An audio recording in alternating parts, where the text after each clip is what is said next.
어느 관청에, 아니 어느 관청인지는 밝히지 않는 편이 나을 것 같다. 어느 부처, 어느 연대, 어느 지청을 막론하고 한마디로 관리란 족속들처럼 화를 잘 내는 친구들도 없다.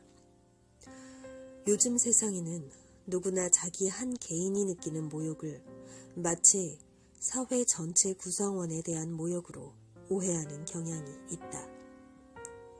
바로 얼마 전에도 어느 도시인지 이름은 잊었지만 하여튼 어느 도시의 경찰서장이 상부에 진정서를 제출한 적이 있었다. 그는 그 진정서에서 지금 국가의 법치 질서가 땅에 떨어지고 있으며 자기의 신성한 직책마저도 번번이 모욕당하고 있다는 사실을 명쾌하게 기록했다고 한다. 또한 그는 자기의 주장이 사실이라는 것을 입증하기 위해 방대한 분량의 장편소설 하나를 참조문서라는 이름으로 그 진정서에 첨부하여 제출했다.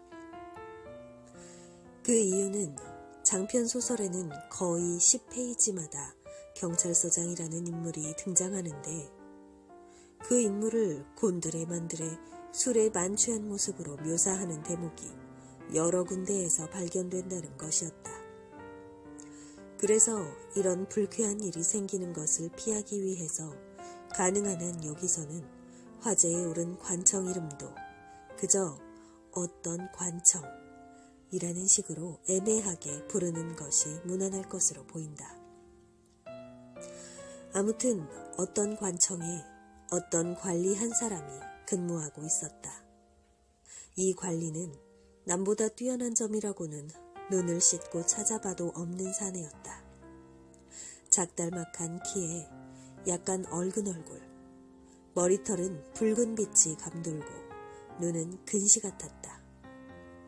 이마는 약간 벗겨졌고 두 볼은 주름투성이며 안색은 마치 치질 환자를 연상시켰다. 하지만 어쩔 수 없는 일 아닌가. 그저 페테르부르크의 고르지 못한 날씨를 탓할 수밖에 없는 노릇이다. 그의 관등으로 말하면 뭐니뭐니 해도 러시아에서는 사람의 관등부터 밝힐 필요가 있다. 이른바 만년 구급관리였다. 이렇다 할 반격을 할 만한 능력도 없는 사람들을 사정없이 짓밟기를 좋아하는 기특한 습성을 가진 글쟁이들이 특히 좋아하는 게 바로 구급관리들이다. 글쟁이들이 구급관리들을 마음껏 조소하고 풍자하기를 좋아한다는 것 이미 널리 알려진 사실이다. 이 구급관리의 성은 바시마치킨이었다. 원래 이 성이 바시마크, 구두 단화에서 나왔을 것이라는 건 누가 봐도 분명하지만 언제 어느 시대에 무슨 이유로 하필이면 바시마크란 단어에서 사람의 성을 만들어냈는지는 누구도 알 길이 없다. 바시마치킨네 사람들은 아버지나 할아버지, 심지어 처남까지도 모두 장화를 신고 다녔다. 신발 밑창을 갈아치우는 것은 기껏 1년에 2-3번 정도였다. 그 관리의 이름은 아카키에비치였다. 독자들에게는 이 이름이 무척 기묘하게 들릴지도 모른다. 마치 뭔가 다른 의도가 있어 일부러 지은 이름이라고 생각할 수도 있을 것이다. 그러나 이 이름은 결코 일부러 의도해서 지은 이름이 아니다. 다만 이 이름 외에 다른 이름을 붙여줄 수가 없는 자연스럽고도 특별한 사정이 있었을 뿐이다. 그 사정이란 다음과 같다. 기억이 틀리지 않다면 아카키에비치는 3월 23일 밤에 태어났다. 이미 고인이 된 그의 어머니는 더할 나위 없이 마음씨가 고운 여인으로 관리의 아내였다. 그 여인은 정해진 절차에 따라 갓난아기에게 세례식을 베풀어주기로 했다. 산모는 아직 방문 맞은편 침대에 누워있었다. 산모의 오른쪽에는 아이의 대부가 될 이반 이바노비치 예로시킨이라는 훌륭한 어른이 서 있었다. 전에 상원에서 관리로 일한 적도 있는 분이었다. 왼쪽에는 대모가 될 아리나 셰묘노브나 벨로브류시코바라는 천하의 보기 드문 정숙한 부인이 자리 잡고 있었다. 이 여성은 지역 경찰서장의 부인이었다. 이들은 산모에게 모키야나 소시야 아니면 순교자 호즈다자타 가운데 아무 것이나 마음에 드는 아기의 이름을 고르라고 말했다. 싫어요. 아이의 어머니는 생각했다. 무슨 이름이 모두 그따위람? 그래서 그녀를 만족시켜주기 위해 달력의 다른 곳을 들추고는 다시 이름 3개를 골라냈다. 트리필리, 둘라, 그리고 바라하시가 그것이었다. 이런 맙소사. 이미 중년 고개를 넘긴 아이 어머니는 자신도 모르게 한탄했다.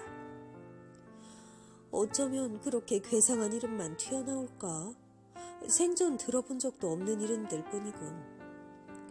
바르다트나 바르흐면 몰라도 트리필리니 바라하시니 하는 이름은 도대체 어떻게? 이렇게 되자 달력을 또 한 장 넘겼는데 이번에는 팝시카히와 바흐치시가 나타났다.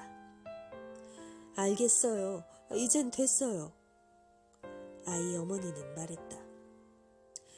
이것도 아마 이 아이의 운명인 모양이군요. 그따위 이름을 붙이느니 차라리 이의 아버지 이름을 그대로 따서 붙여주는 것이 낫겠어요. 아버지 이름이 아카키니까 이 아이도 아카키라고 부르도록 하죠. 아카키 아카키에비치라는 이름은 바로 이렇게 해서 생겨난 것이다. 갓난아기는 세례를 받을 때 얼굴을 잔뜩 찌푸리면서 울어댔다. 아마 나중에 기껏 구급관리나 되리라는 것을 그때부터 예감하고 있었는지도 모른다. 내가 왜 이런 얘기를 하느냐 하면 앞에서 이미 언급했듯이 부득이한 사정으로 인해 이 사나이에게 다른 이름을 붙인다는 게 애초부터 전혀 불가능했다는 것을 독자들이 납득해줬으면 하는 바람에서이다. 그가 그 어떤 관청에 언제 들어가게 됐는지, 누가 그를 그 자리에 임명했는지를 기억하는 사람은 아무도 없다. 그동안 국장이나 과장은 수없이 많이 바뀌었지만 그는 언제나 같은 자리, 같은 등급인 석이라는 직책을 여전히 맡고 있었다.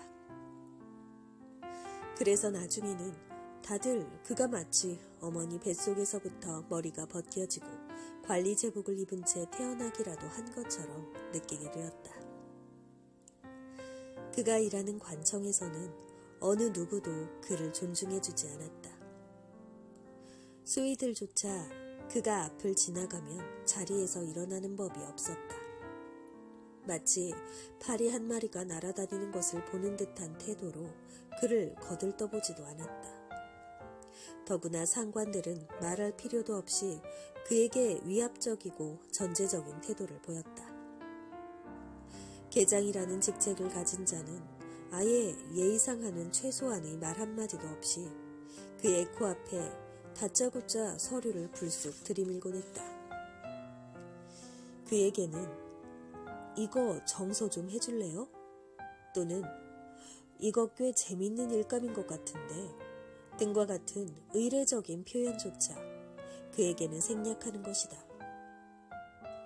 아카키 아카키에비치 역시 일을 맡기는 사람이 누구인지, 그 사람에게 그런 일을 시킬 권리가 있는지 따위에는 아예 관심도 기울이지 않고 자기 코앞에 있는 서류를 힐끔 보고는 그냥 받아서 즉석에서 그것을 정서하기 시작하곤 했다. 젊은 관리들은 이른바 공무원식 위트를 최대한으로 발휘하여 그를 풍자하고 굴려먹기에 바빴다. 그들은 전혀 근거 없는 얘기를 만들어 그의 앞에서 떠들어대곤 했다. 그의 하숙집 주인은 나이가 70이 넘은 할머니였는데 젊은 관리들은 이걸 빌미로 아카키 아카키에비치가 항상 그 할머니에게 얻어맞고 지낸다느니 노파하고 결혼식은 언제 올릴 계획이냐느니 하며 짓궂게 굴었다. 심지어는 종이 조각을 잘게 찢어서 눈이 내린다며 그의 머리 위에 뿌리기도 했다. 그러나 아카키 아카키에비치는 이런 짓궂은 장난에 대해 한마디도 대꾸하지 않았다. 마치 그런 모습들이 자기 눈에는 전혀 보이지 않는 듯한 태도였다. 그리고 사실 그러한 장난은 그가 일을 하는데 별로 방해가 되지 못했다. 사람들이 그렇게 심하게 장난을 걸고 조롱해도 그는 서류에 글자 하나 틀리게 쓰는 법이 없었던 것이다. 다만 장난이 도를 넘어 사람들이 그의 팔꿈치를 툭툭 건드리며 일을 방해할 정도가 되면 그도 더 이상 참지 못하고 이렇게 중얼거리곤 했다. 나를 좀 내버려둬요. 왜 이렇게 사람을 못살게 구는 거요? 이렇게 말하는 그의 음성과 말투에는 뭔가 이상한 느낌이 있었다. 사람의 동정심을 이끌어내는 그 무언가 말이다. 어느 때인가 그 관청에 새로 임명되었던 어떤 청년 관리가 다른 친구들과 함께 그를 놀려대다가 갑자기 무엇에 찔리기라도 한 것처럼 마음이 바뀌어 장난을 그만둔 일이 있었다. 그리고 그때부터 이 청년의 눈에는 모든 사물이 갑자기 달라 보였다. 초자연적인 힘이라고 말할 수 있는 어떤 것이 그를 여태까지 교제해왔던 사람들과 완전히 멀어지게 만들었다. 그 전까지 그 청년은 그들을 예의 바르고 사교적인 사람들이라고 생각하고 있었다. 그러나 그 청년은 그 후 오랫동안 더할 나위 없이 유쾌한 시간을 보내다가도 갑자기 이마가 벗겨지고 키가 작달막한 어떤 관리의 모습을 떠올렸던 것이다. 그 모습과 함께 나를 좀 내버려둬요. 왜 이렇게 사람을 못살게 구는 거요? 라던 사람의 마음을 찌르는 듯한 애처로운 말소리가 문득 머릿속에 떠오르곤 했다. 이 애처로운 말 속에는 나도 당신들의 형제요 라는 또 다른 의미가 숨어있는 듯한 느낌이었다. 그럴 때면 이 가엾은 청년은 자기도 모르게 손으로 얼굴을 가리곤 했다. 그리고 그 후 평생 동안 이 청년은 인간의 내면에는 얼마나 비인간적인 요소가 많이 숨겨져 있는가를 눈앞에서 보며 몇 번씩이나 무서운 전율을 느끼지 않을 수 없었다. 교양 있고 세련된 상류사회의 사람들, 심지어 고결하고 성실한 사람이라는 세상의 평가를 받고 있는 사람들도 예외가 아니었다. 사람들의 내면에도 잔인하기 짝이 없는 거대한 야수성이 자리 잡고 있는 모습을 그는 지켜보았던 것이다.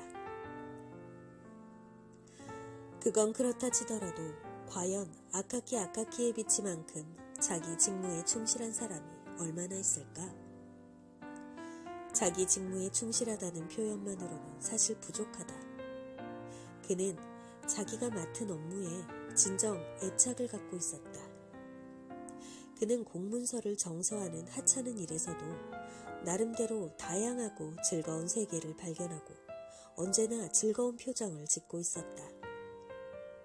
그는 글자 가운데 몇몇 글자를 특히 좋아해 서류에서 그 글자가 나오기만 하면 금방 얼굴에 희색이 돌았다. 그리고 눈을 찡긋하며 입술까지 실룩거렸기 때문에 그의 얼굴만 봐도 지금 그의 펜이 무슨 글자를 쓰고 있는지 얼마든지 알아맞힐 수 있을 정도였다. 만약 관청이 그의 열성에 맞추어서 포상을 했다면 아마 그는 틀림없이 지금쯤 5급 관리는 되었을 것이다. 물론 스스로는 깜짝 놀라 이해할 수 없겠지만 말이다. 그러나 그가 오랜 기간 동안 열성적으로 근무해서 얻은 것은 짓궂은 동료들의 말처럼 관리 제복의 단추와 엉덩이의 치질 외에는 아무것도 없었다. 하긴 그 오랜 세월 동안 그에게 관심을 보인 사람이 전혀 없었다고는 할 수 없다. 어느 마음씨 착한 국장은 그에게 평범한 공문서 정서가 아닌 보다 중요한 일을 맡기라고 명령한 적이 있었다. 그 국장은 그의 장기 근속을 표창하려는 의도를 갖고 있었던 것이다. 그에게 새로 맡겨진 일은 이미 작성된 서류를 기초로 하여 다른 관청에 보낼 보고서를 만드는 것이었다. 새로운 일이라고 해도 별다른 것은 아니었다. 그저 서류 제목을 새로 붙이고 몇 군데 동사를 1인칭에서 3인칭으로 바꾸는 정도에 불과했다.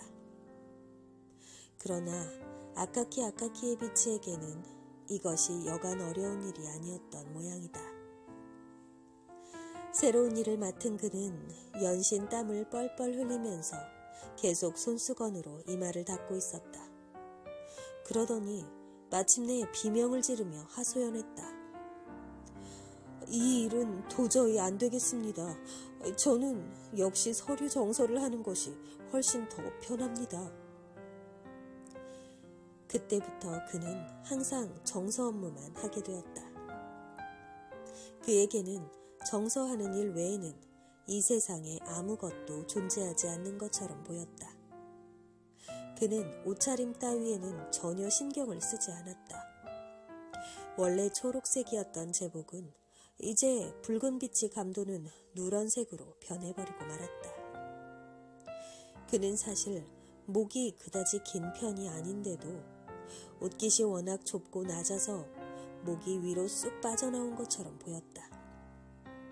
마치 러시아에 와 있는 외국인들이 몇십 개씩 머리에 이고 다니며 파는 석고로 만든 고양이 새끼처럼 목이 유난히 길어 보였던 것이다.